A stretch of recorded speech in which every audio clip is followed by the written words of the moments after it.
travels in um, almost the same way microwaves travel. This is essentially applied to the gravity amplifiers, and by means of the electric current also provided by the reactor, it's amplified and focused. The amplified signal is shifted slightly out of phase, and by virtue of that they can repel or attract a gravitational body. The craft can take off on one gravity amplifier. There are 3 in this particular craft. When it's using just one amplifier, essentially pushing away from the Earth, it's known as Omicron configuration.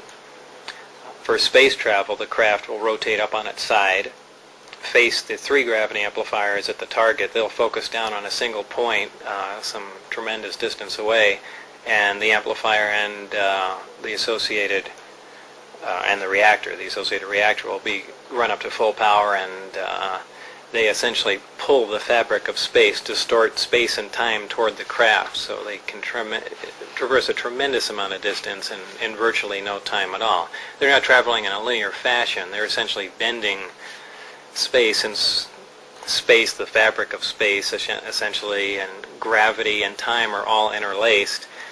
When you start distorting gravity, you distort time and space along with it. And these aren't theories. We've known these for a while. We just have no way of controlling them. But apparently, this civilization has found out how. Did you people manage to fly one? They've done several test flights in it, not out of the atmosphere. These are short, controlled, low-altitude flights. Essentially, they have a prized possession here, so they're not going to risk taking this to a point where they could potentially lose it as at the gravitational pull of the Earth, or going too high.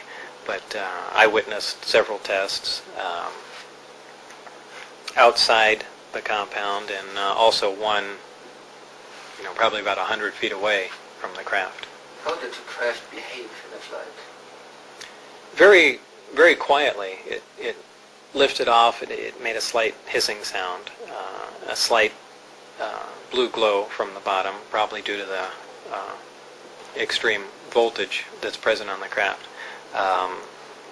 After a short time, that disappeared as it rose and just gently glided, and later sat down. It was very uneventful, but almost totally silent. Can you please describe the briefing document?